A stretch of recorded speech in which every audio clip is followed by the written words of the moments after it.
Pity, your Hurricanes on the weekend. What happened? How would you feel if you got 13, or 19 equal with someone? E rongo e tētahi kōrero o keu. Ki te tāhau Hey, ki e tētahi o mātou tōtiro. Bro. If both of them want a race, we can Okay. whatever. We can tee that up. Throw the whittle down. But that was probably one of the ugliest things I've ever done.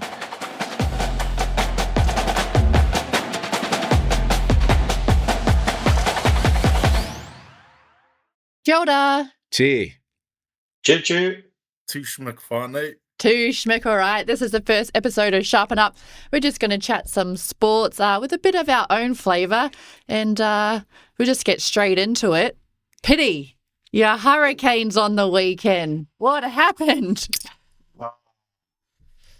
Cheats, that's what it was. It was bloody cheats. To be fair, I spoke about it on another podcast that this means a lot, this game, to Ari, Tana, the bus, and it's going to be huge. I mean, Moana have been playing some outstanding footy and just haven't quite got the results at the end, but they've been playing some outstanding footy. They've been staying in the fight for majority of the games, but I don't know what happened at half time. Tana must have not given them oranges and given them something else, because in their second half they come out hissing. Quick. I think it was 3 quick tries, but man, they were on fire, especially at the start of that second half. But yeah, the Canes sort of, I don't think they had a great day. And how are you feeling about your Canes this year? Because they've gone down to the bottom of the ladder now. Wait, I'm just going to check the. Are you serious? Well, when I looked it up, today. Oh yeah, no, they're sitting at the bottom. They are. You didn't even know. No, well, I don't check the table. I just check the results. Well, they're just no, it's not very good. All I know is that lucky the East Coast left the Hurricane region and went to Chiefs Mana. Chiefs Mana. Yeah, that's your team. My Not team, a good one as well. Yeah, my team actually went down to 28-24 to the Jua. But to be honest, I'm happy that the Jua got that win at home in front of their fans, and no doubt you've all seen what happened to them landing in Wellington last week and being transported in that truck. Pretty crazy, to be honest, to see something like that happening. You didn't know what happened there, Petty?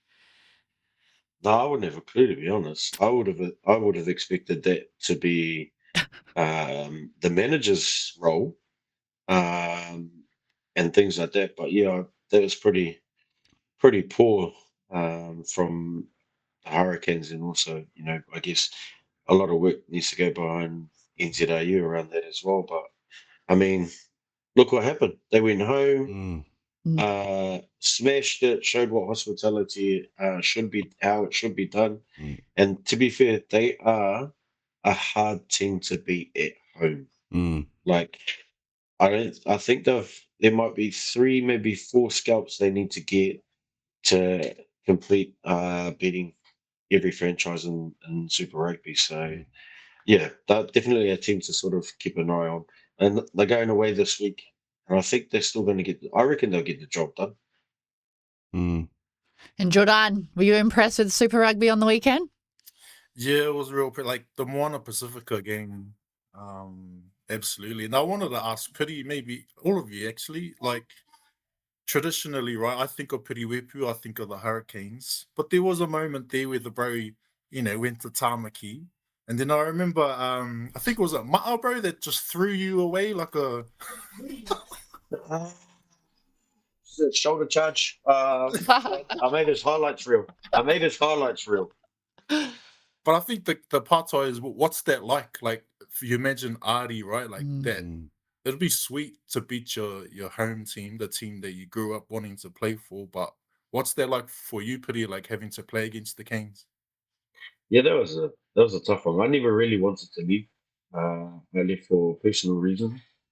And like at the time, we didn't have. I thought we had an alright team. to be competitive that year, but we come right the year after when we had JK. Had a good game plan. It suited the type of players that we had. But yeah, that first year was pretty tough. I mean, you ask Bodie when the boys scored a mean-man's try and they roped them in for the celebration. It's not nice. Not nice to play on the other side of the fence there, and you've played for the Canes for how long? I've had, I think it was about 70 odd games, 80 odd games for the Hurricanes. So it was a tough one. I remember getting fended off by CJ, and he looked at me like, "I'm sorry, my bro." I was like, "It is what it is, my bro. You've got a mean fend anyway, you hooah." Now, Jordan, you said that there was a special guest, in the Pacifica changing room. Yeah. So I was on obviously the legendary Pacific singer Fiji. We should all know the brother Fiji, absolute legend. And he was in the changing rooms and he went live on Insta. Oh. So I clicked in and just had a watch, and then just to see all the boys celebrating. And it got me thinking about who are some players that's got some pipes. I know obviously Pity and Uffy fellas probably naturals. But are there any people that you could highlight for people watching, like who are some pretty mean singers who could have done it off the field as well? That's a good partai, bro. For myself, I have one of my close mates, Kenny Edwards. We played together at Para, and he was someone who had some Mickey pipes. You'd always hear him at the after matches and stuff like that, singing away. But yeah, the bro was pretty talented. He's definitely got some pipes.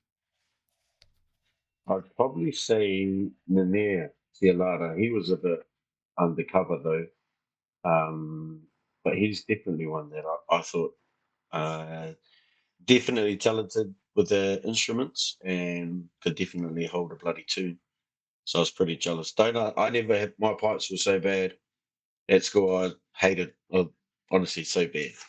I used to go and hide next to all the boys too for national anthem, the ones that could actually sing, so I could hold a note next to them. Go next to the other guys, like, "Oh, bro, I'm in the wrong section here." Well, that was like me Kura last year when it was time for kapahaka. I'd just hide next to the good singers and just let them carry me because I had no hope. But in netball, I think Mila Rureli Buchanan, she calls herself the Princess of Porirua. I don't know if she really can sing, but she likes to. So, she's always singing away there and dancing away. So for netball, I'd have to say it's Mila for sure. Jordan, can you sing? Do you want to give us a little waita or? Oh, you request up there, fun. Surely that Matatini solo. I've been trying to learn it on the get, and I can't find the chords anywhere because the old taringas aren't great. I can't play by ear. But man, how was Matatini though? Who's your guy's favorite rōpū? Outside of your own rawhead, because obviously you pick your favorites, but was there any that like stood out for you? Bro, for me, like Poa, Taumata Wapanui, they were like the all-star team, just their style. They were actually one of the only teams that put their content up on their Instagram page before Matatini had even started, so they put their whole bracket up. They were just game changers, bro. And, the likes of, Rob Luha, Rauli Waititi, they're just beyond the game. So, and I was actually there. I travelled down to Taranaki and got to sit in amongst that, in the bowl there. And, yeah, the vibe was just Mickey, bro. Mean. What about you, fellas? That stacked rōpū, though. Hard. That was like the all-stars. Hard out. Troy Kingi, Ria Hall, just stacked, bro. Stacked with, Mickey performers and our Māori creatives. And I don't know if you've seen just last night, they dropped another music video. So while they were at Matatini, they were shooting a music video. And, and it's the kōrero for them. It's beyond just that 20 minutes, 25 minutes on stage. Kapahaka is a lifestyle for them. And, I was just really inspired by that group and what they're doing beyond the stage of Matatini. What about you fellas? Court, favourite group? I think Wakahoia for me, just because one of my mates from Kura, she stood for her very first one at 18 years old. So I think for me, it's getting to see people that getting to stand. And yeah, it was just beautiful to see. And I think it's having that flow-on effect. As you said, there you've got Ropus now. They're dropping videos to it. It's going out on social media. I think it reached like 21 million views, which is just incredible to see, just our culture being so accessible. Jordan? Yeah, I was picking Ngāti Whakaue to win it all. Holy heck. Yeah, just seeing them, I was just like, yep, in the bag. But I wanted to ask you fellas, because I obviously made some content. Did you pick the 19th first equal to kill? Why? How many, like, you fellas as professional athletes, right? You want to win all the time. You're highly competitive people. How would you feel if you got 13th, or 19th equal with someone? I'm not okay with it. I didn't even like when you drew a game. I think because you train to win and then you get a draw.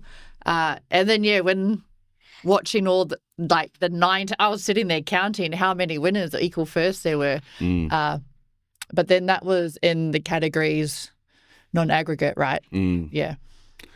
Yeah, I don't know. I wouldn't want to be a judge anyway. I think there was 55 groups. Like, my hat goes off to those judges, but obviously the judging system needs to change.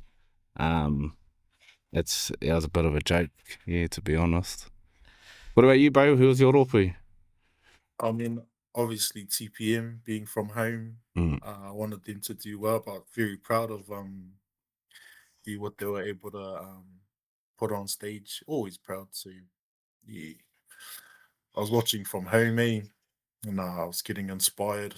If anyone wants to join my kapa for the next Matatini, let me know. I'll be taking auditions. Te kapa o taro, I think, might be the... Te kapa o taro. You'll be on the guitar, will you? Oh, I'll be the kai tātou ki tāne. I'll be doing solos, leading huckers, playing the guitar, and it's pretty cool, inspiring, and just to see all the have you fellas seen like all the American reactors that react to Matatini? It's really interesting, like to hear another people from outside of Aotearoa and their perspective of it. And obviously it's all positive, but it's been cool to watch those that content as well. And even when they do the duets with it, there was one with the saxophone, and it was just stunning to see the way that they are, I guess, incorporating everything from Matatini and then making it their own and putting it out there with their own content. Even a voice box I saw earlier today. Oh, yeah. Like that, some guy had like a pipe in his mouth. Did you see that one, bro? Oh, yes. And it sort of it must change. I don't know what it does, but it sounded mean.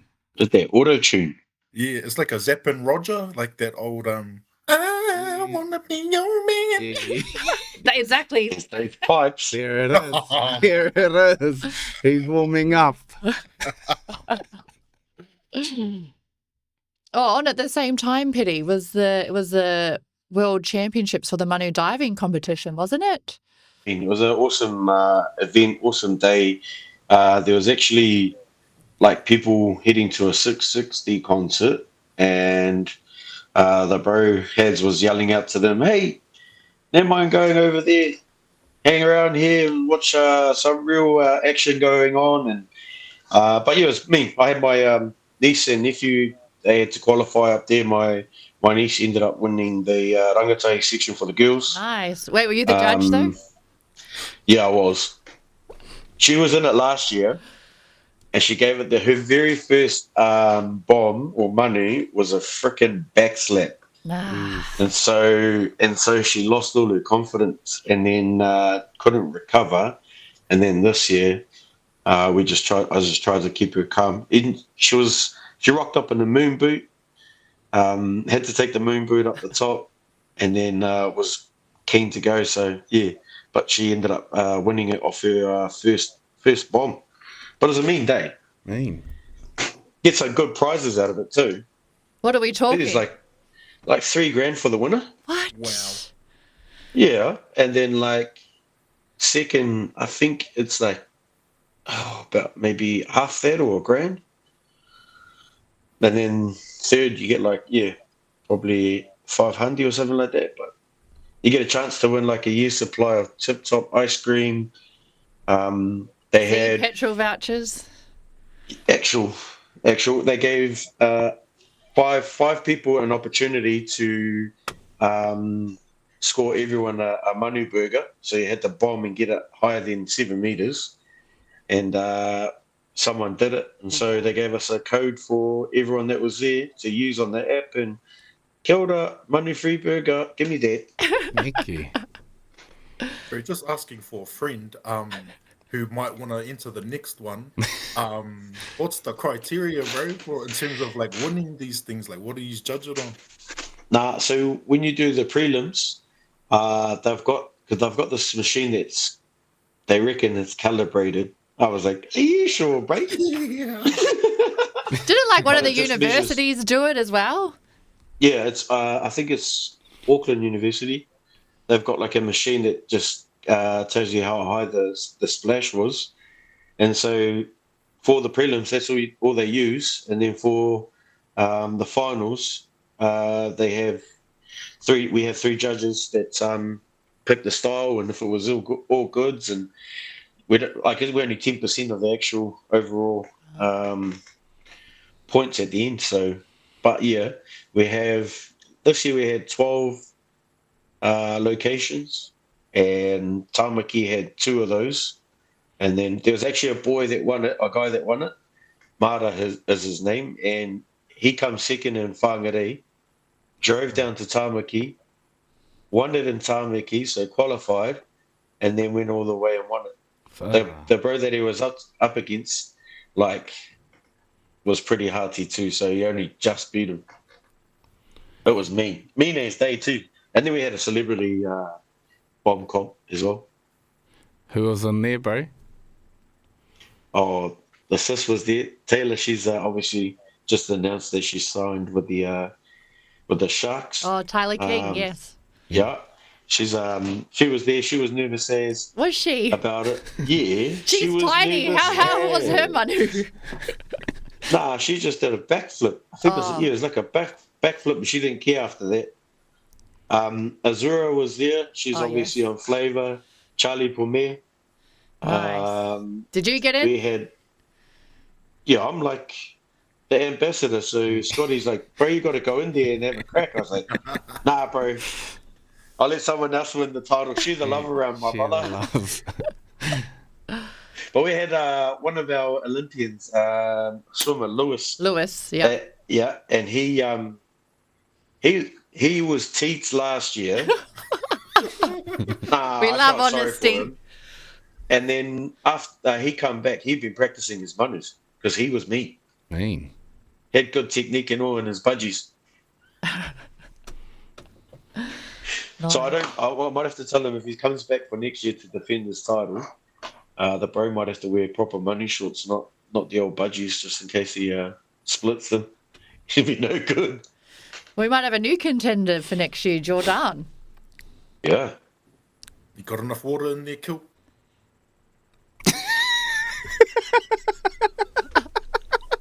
Maybe not after myself or a couple of those boys that were coffee Manus.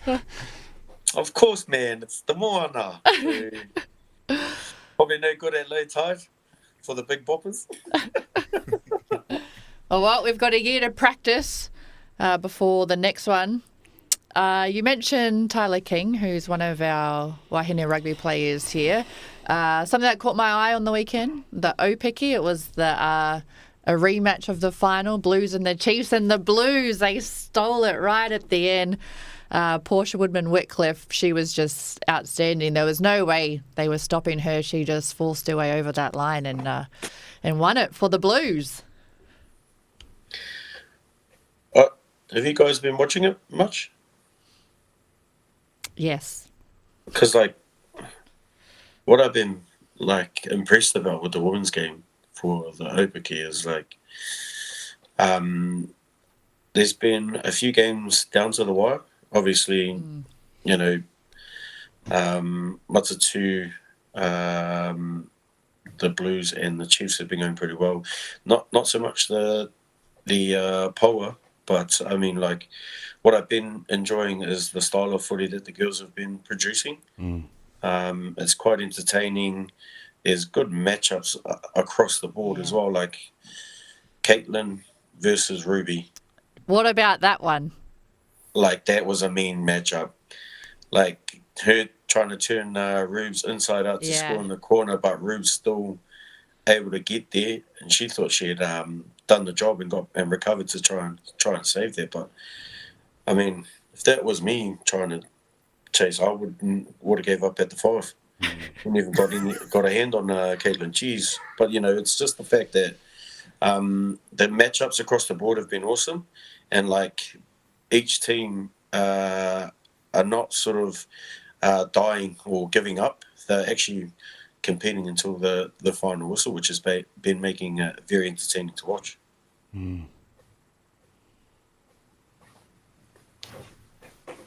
One of the things, though, they did play that game at 5 p.m. on a Friday here in Tamariki, and you could just see that people, they're still at work or they're not home yet from work, so they can't get to the stadium to watch it live. They're not at home to watch it. So I think that was probably disappointing for me for it to be on at that time. When you do have two superstar teams going at it, it's a rematch of the final, and then you've got great athletes on display like that, and it's a shame that most people only really saw it when the replays were put up on social media. Yeah, I guess the best part is they actually are doing double up, so the women are playing at the same time as the men, as opposed to not getting much as exposure as they have. This year, I think they've been trying to get it right and getting the women's game as much as they can out there. I mean, if you look at the likes of the Sevens, right? Like, our women are leading the way. Our men at the moment are struggling in their game at the moment. Hopefully, they can find their form. But I mean, our women have sort of set the standard, and they've maintained since they started actually in the Sevens comp. So for the women to actually get this opportunity to have a double up is like a awesome achievement. We had it with the Canes here, and then obviously the Blues had it as well up in Tamaki. But yeah, I thought it's actually a good chance for our women to be a curtain raiser for the men. It's been the other way around before. We were in England on an India tour, and we actually played the curtain raiser for our women's team, and they played against England. And obviously, after, we didn't get a chance to hang around for too long, but I wanted to sit out in the grandstand and support our women, because it's not often you get our international men's team do a curtain raiser for our women's team. So, after you play the game, all you want to do is support one of your top tier teams, and it doesn't matter what code it's in, whether it's male or female, as long as you're there to toe talk. So yeah, I think having that double header is a good thing, but yeah, maybe just the timing around it's probably not the greatest. Jordan, You you've boys been watch watching the other boys Opiki? watch the Opiki games? No, I had quite an eventful weekend, to be honest. I watched too many sports, but I did manage to catch the highlights in the air. That Caitlin try, it was like I was actually surprised. Not having faith in Caitlin or her abilities, very talented, but it's Ruby Tui. Yeah. You know what I mean? And I was just like, damn. Like, is that a changing of the guard? I don't know, but it felt like it was a really cool confidence booster though for Caitlin to be able to do that, and I'm sure Ruby's like all goods, but like you said, Pal, she still got back I mean, whether they went to the video ref or not, I don't know. It could be questionable, but the amount of talent on display, to see Caitlin do what she did, we're in good hands. It's mean. Bro, I've got a part in terms of like the growth of the women's game, and I'm thinking about a lot of my nieces who are coming through the grades. Do you think there's like, good pathways from grassroots? Because I've been playing my code on the East Coast, and a few, the Wahine teams. There's a few Wahine teams on the East Coast there, and I see my cousins, that they got their babies in one hand, and they're playing rugby, and in terms of like pathways and where how it's awesome seeing our elite do well, but in terms of where the games can grow, how whakaro piri? Nah, it's a tough one. It's like, I know for the women's game, like, there's no pathways for schoolgirls, and that's where we lose quite a few of our kōtiro. They lose the desire to play footy, even though they want to try. What I've noticed is a huge shift in girls wanting to play league now, and it's because the likes of the Māori League tournaments that they have for the rangatahi, and then not only that, their coaches, if they're successful, their coaches actually take them over to Australia to showcase the girls' talent. So it's off the back of the hard work of the coaches and stuff like that. Like, whangā hau e whā kōtiro team, Ken Laban, who I was the ball boy for, way back in the Raj. He's actually he coached a kōtiro team from under 14s till pretty much the majority of their team picked up a contract to go over to Australia. And like the hard work that he does with them, he goes over there and he's been checking in on them in Aussie, and a lot of that stuff you don't really see. It's just people trying to create better opportunities for our rangatahi where they can be seen. And I think rugby's I hate to say it, like, rugby is no good at the lower levels at the moment, like the grassroots. I know clubs are trying to rebuild to create a good atmosphere, but it's starting to get more and more expensive. You got to watch your kids. Sometimes it's not, you don't have one kid. I've got 5, so trying to spread my time out with all my tamariki and watch all these sports is difficult. And so with that, there's registrations are expensive. Bloody hell, our first 15 boys costing them an arm and a leg. I thought that was expensive. Then when I was playing, it wasn't as much as what they're having to pay. But I think it's just, what they've got in terms of pathways is there's not much unless you're good enough to play club when you leave school, or if you want to give club a crack. And then you've got to be looked at from there. And sometimes some of those clubs aren't exactly at the top premier level. They're sort of playing in the reserve grade, so some of those girls miss out on those opportunities. And then from there we don't get opportunities to see them excel in Super Rugby type scenarios as well. Would that be the same in netball, Court?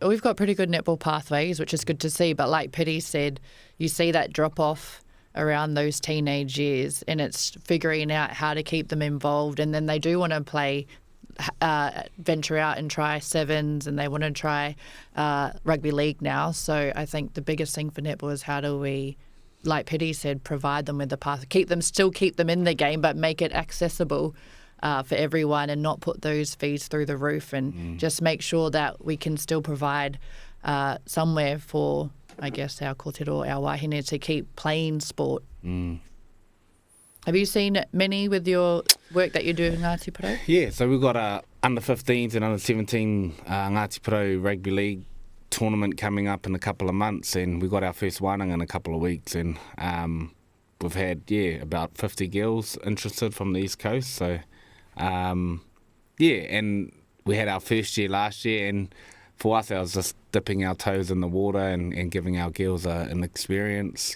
All of them are rugby union background players, grew up playing that on the coast, and I was quite surprised because the scouts are there, like even for our wahine, like which was our kōtiro, the scouts are there to watch, and our tama at the young age of 13. You know, they're getting picked up and being put into those pathways at that age. So, yeah, it's really exciting and something new for our girls, and they love it. So, really looking forward to it. Actually, e rongo e tētahi kōrero keu. Ke te tāhau Coaching. tētahi o mātou kōtiro. Bro. Come on now. I've heard I think I know which you're one trying it to is. steal some of our girls, bro. Oh, Nah, no, nah, what's nah. happening? That's on Near's week. Nah, I think I know which niece that is.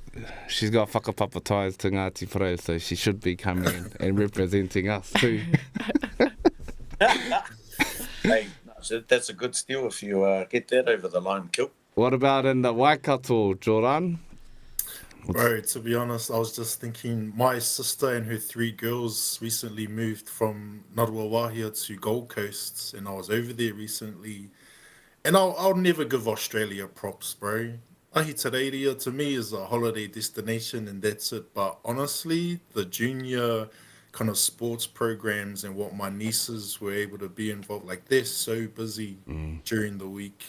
They're always at trainings, they're at our reps, training for this, they're at a tournament here, and like just seeing the difference, and not to put a damp, on the Waikato or any kind of community that we have here in Aotearoa, but it just felt like they got a really good thing going on, especially I'm talking netball here, but even things like swimming and basketball and these other sports that are on offer that some of our communities probably struggle to, put a team together for. But if there's one thing that I noticed when I was there recently is, man, they do it well, all the junior sports. So it's the probably only time I'll give them props, but yeah.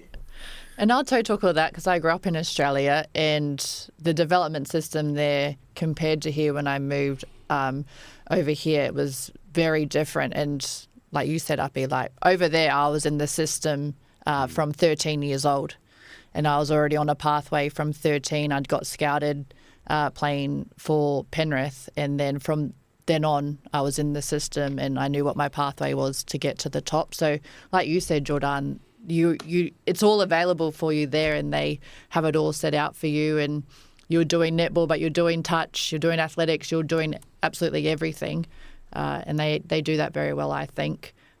In particularly, I would say with the rugby league over there, as we move into the NRL, but they've got such just a big pool of players to pull from. They still come over here to scout for players, but when you look at the NRL and we had the first round on the weekend, but I think they just do it so well, and they're just not short of any players. But one of the games that stood out to me was Benji Marshall coaching, our Māori coach Benji, but his team, they went down to the Knights 10 points to 8.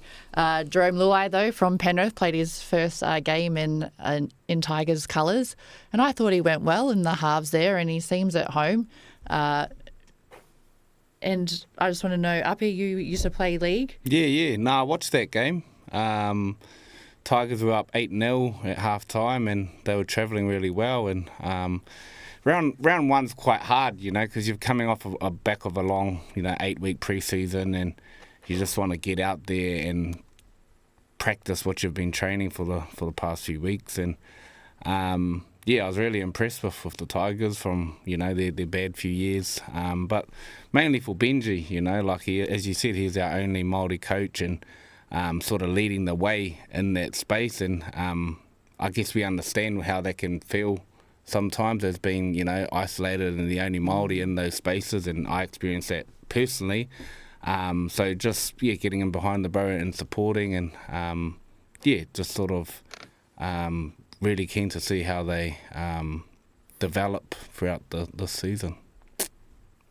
I have been watching like little snippets of they must have done track their pre-season stuff, because there's a few little snippets on TikTok of the pre-season stuff that they've been doing, and like how boys have been trying to sacrifice that opportunity. There was one clip that I seen. Oh yeah, everyone had to do 90 burpees, or one of the boys had to carry a pole. I think it was three Ks, I think it was, or somewhere, did 3 laps with it. You know, it just shows that he's actually creating something with those boys, which I don't think he had last year. And so this is kind of a new thing for him, tying everything together so that pre-season's really well for them, tying into their campaign. And I just thought it was actually pretty cool to see, see a little snippet like that. I'd even sat there watching it. Okay, where is it? I might have to look on YouTube to find it. What's some of the worst pre-season stuff like that you had to do when you're an athlete? Because I think I still have PTSD from pre-seasons. Yep. Army camps, all that kind of stuff. Uppy? Yeah, probably for me, it was probably when I was here at the WAS. We got told we were going on a Red Bull sponsors trip in Rotorua, Vegas. Jumped on, had happy as, had our Hawaiian shirts on, and then we got dropped off at Papakura Army Camp, and all our phones taken off us. 48 hours. Thought you guys were going to party. 48 hours, 4 hours away off the road to Vegas. But yeah, and that was just tested you mentally, physically. And I remember at 3 a.m, Saliva Havili, he fainted. So we were taking these jerry cans up this hill, and he fainted, and that's when they called it off. He got taken to the hospital. So shout out to the Brave for giving us a little break. Yeah. What about you, Piri? Toughest one would be, I was fortunate enough that when you make the end of the year tour, you don't have to do pre-season. Yes, that was like the Fern. You make the Northern tour, you don't do pre-season. Must be nice. Before that, it was hell, kilt. We used to do. They still do it actually. It's called Surf the Peak, and so you run. I think it's a K to your bike, and then you ride 30 odd K into the wind around Wellies to the bottom of Mount Vic, around by Oriental Parade, and then jump off your bike, and you're pretty much a hill climb up the top to Mount Vic. That was probably one of the ugliest things I've ever done. But we did heaps of testing. 3K time trial was one of them. That was the ugliest, bro, honestly. And then they used to do this thing called phosphate decrement, which was 10 40-meter sprints or 30-meter sprints, and it was to test how bad your repeated speed was. And honestly, I was so teased at that. I used to tell my trainer, bro, just give us the ball, bro. That's all you need to worry about. Every time. Was it phosphate what? Decrement. Holy Rick. Oh, bro. You do that first, and then they make you do 3K after that. And expect you to be sub 12 minutes or something like that. But you find all the brown boys right at the back. Oh, my back, bro. Oh, my hammy. Bro, talk my neck and my back. What do you reckon, like thinking back now, do you reckon it's beneficial? That sort of, like, what's your whakaaro around it? The 3K, maybe the Bronco now, because it's a lot of shuttles that we do. I think now they've got it right in terms of testing, but back then I think they were still trying to find their feet around all that. Yeah. Jordan, aren't you playing perhaps this year? And oh yeah, you got a pre-season in there. Kind of like Piri, I don't have to do pre-season because I choose not to. I feel like my phosphate decremation levels go down when I hit the letterbox, and then I go back into the whare and back on the couch. But I remember back in my illustrious teenage years playing football in the Waikato, we had rep training as our very first one, and this was when Uncle Tawera Nico was he was Tawera Ni gone by now. Anyway, we had this massive ass 10K run we had to do, the very first training, and Unks was on the scooter following us around. But yeah, now like Piri was saying, I was at the back having yarns. I'm pretty sure we had a ciggy at one stage too, but good times. Oh, crack up. Crack up. While we're on the topic of rugby league, Dylan Brown, he is set to leave the Parramatta Eels, signing $1.3 million over 10 years to head to the Knights. What do we reckon? The richest Māori in rugby league, the biggest rugby league deal to be done so far? Well, No. what are you buying? That's what I want to know. What are you buying? What's your $1 million purchase? in the bag. What are you buying? What's the first purchase? A plane ticket. I'm out of here. Hey. Absolutely. Do some travel. 1.3 mil for 10 years. And he did say that he's going to make the decision, like, for his whānau, what's best for him and his whānau, which, you know, is great because he's really going to set them up for life. Yeah. Yeah, this is true.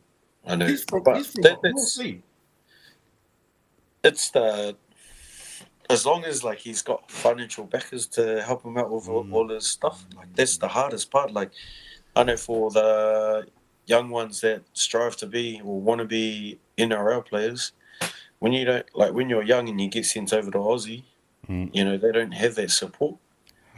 And so I think that like as long as he's got someone to help him out with his finances so that he can make good decisions, not just sit back, waste the money, and then after that 10 years, oh well, what have you got to show?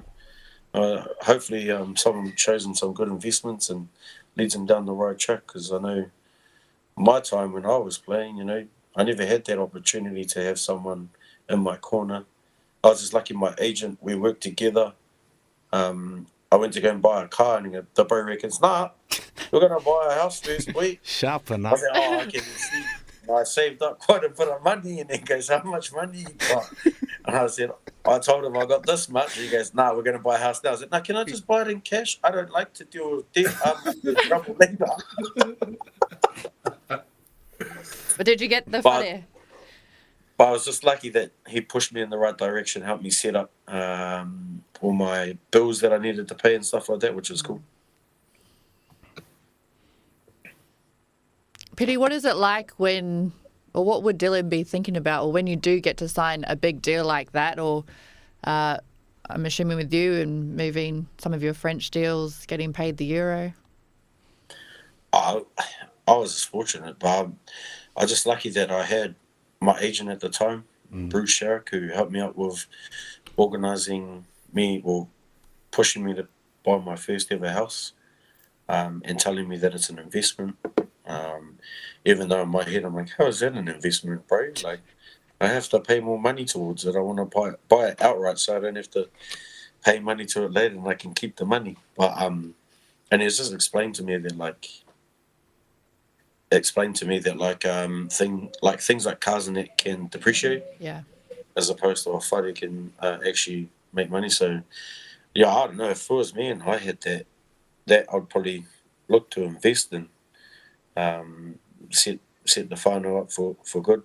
I know that there's a bit of whenua up in the East Coast. The bro might want to, start a papa kainga. Yeah, nah, hard, bro. I tautoko that whakaaro. Like, talking about Pūtea is important, and not for our Māori and our Pacifica players. We've heard, even with our agents, some of our agents, just, whatever's happened in the past with different players. And but, like the likes of having two superstars and two Māori superstars, such as Kalen Punga and Dylan Brown at the one club. And I know for Kalen, he grew up in Palmy, and his whānau moved over over there to Newcastle with him. So I don't know Dylan Brown's situation and where, whether his whānau will be moving over with him, but it's sort of one of those things, when one succeeds, we all succeed. So big mihi to the bro, and I wish him all the best. Absolutely. I'm excited to see Kaylin and Dylan Brown work together. Hard. I just want to check what the salary cap is. You got two Māori boys that are, probably reached that salary cap, and then you. Well, that's a good parto, bro. Could Kaylin be going? Because I have heard your Hurricanes have been trying to poach him. You got the inside scoop, or? He'd probably be coming to the wrong franchise at the moment with the style of footy that they're playing, cuz. Yeah. Jordan, 1.3. What are you buying? V-Bucks for the kids. Probably give myself a 1990 Holden Commodore. Siggy holes on the car seat, probably. So when you drive to training. Oh, drive to the training and watch the boys train. Get rid of that phosphate declination or whatever it's called. But yeah, no, I probably wouldn't see any of my putia. Straight to mum, divvying it out. Dad probably send some back to Samoa. Oh, come on. But yeah, no, it'll be a whānau investment for sure. Oh, actually, that did make me think with Kaylin, if he was to go to rugby, what player you guys would like to see crossover. We've seen a few over the years. Spoke about Benji earlier. We've seen Sonny do it, Roger do it. A crossover player can be rugby to league or vice versa. I think Kaylin would be a good one. Although I'd rather him stay in league. I've got two. It'll be Caleb Clark. He does love Uses his speed and power. Yeah. I wouldn't put him on the wing either. I'd probably put him in the either second row or something like that, because he's still, pretty. He'll be able to bump a few guys off or have their arm out, very similar to Sonny. And then the other one would be Tava Nawai. He's a ball of concrete, so I'd like to see him run for a brick wall, because I know he'll be breaking that brick wall. Mickey, it's pretty good. Uppy, Jordan? For mine, I'd probably go someone like Bandiaki. I'd like to see him in the league jersey, and don't really know where I'd put him. I'd probably put him maybe as a ball-playing 13. In the middle, he's quite, stocky, powerful, and probably going over, probably Payne Haas. Oh. Seeing him going over and being like an 8 in Union or 12, so he's bloody been carving up. He's been good, hasn't he? Yeah. Jordan? I reckon, I'll imagine Adi Savia, last man down. Ball playing skills, defense, just the leadership he'll provide. I reckon Adi would be a mean convert. Which club? Well, I reckon he'd be $1 million player as well. I don't know if he'll buy V-Bucks or not, but and the Knights definitely can't afford him, so you can't go there. You can't go to the Knights. Be mean at the Warriors. Imagine that. Adi at the Warriors. Whew. Yes. Probably league to Union.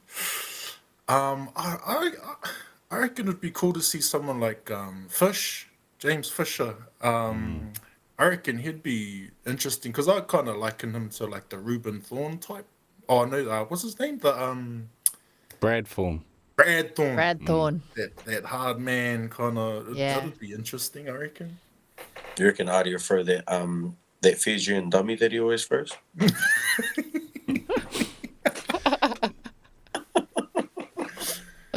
Reckon those leagueies will be filled from that? Surely not. He's not going to run. Sticking with league, right, to wrap us up, we've got our Sharpen Up moment for the week. And we decided it was Reece Walsh bombing a certain try for the Broncos. I mean, he backed himself, which you like to see, but he had 2 on his inside. Probably should have drawn the full back and then put someone else away. Am I right? Yeah. 4 on 1, you need to finish those. But I did see another that Pappenhausen Yeah. hooking up. I don't know. He did the same thing. It was a 2 on 1 in their game, and that was to Munster, I think it was, and he went for the dummy, and got caught. Got caught. Okay, put your coach's hat on. What would you say in the box when that happened? If you're Craig Bellamy, you're swearing and throwing things, aren't you? I've had some of my first with them boys like exactly like that. There's like a 4 on 1, and I can beat them by myself, and I'm just standing behind the post going, "Wait till you get off the field, bro. You're copping a freaking earful, mate." Yeah, I'd lose my shit. I'm not gonna lie, I'd lose my shit if I had a player of that caliber, freaking bomber, easy 4-pointer, because he wanted to be selfish. Because that's what it was. Yeah. You've got 3 other guys. You just want to take all the glory when you've done the hard work. Just let someone else finish the job and get the meat pie. And I guess the Broncos and the Storm with Ryan Pappenhausen, they were both fortunate enough that they were flogging the other teams. And our Sharp has a moment.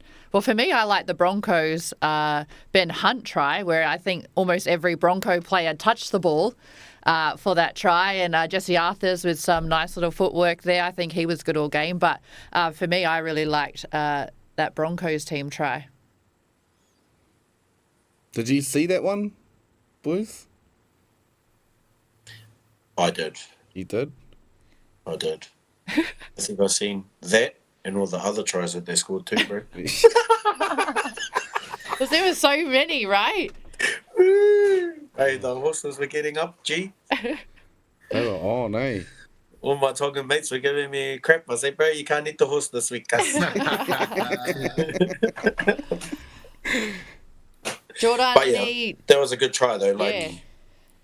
for the amount of hands it went through, and then not only that, you stay alive after you've made your initial pass, and then hello, it's coming back to you. Okay, thank you.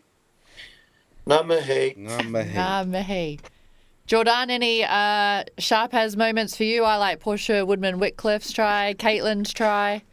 Yeah, probably going back to Caitlin just to see what she did. I'm still like I'd be interested. I'd love to have a race with her just to see how fast she really is. Because man, she was speed. Like Ruby ain't no slouch. You know, if both of them want to race, we can Okay. whatever. We can tee that up. Throw the wet or down? I reckon a relay, sharpen up versus whoever. We didn't ask we brought into Four of this. us. Whoa. This is you, bro. Back me up, team. Come on, team. We'll support you. Is it like a short distance? Oh, I'd get rid of my phosphate tobacco or whatever it's called first, and then we'll might have a chance. Oh, all right. That's us, Caitlin's Stefano. try was the one for me.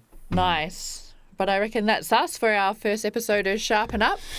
We've laid the wet or down.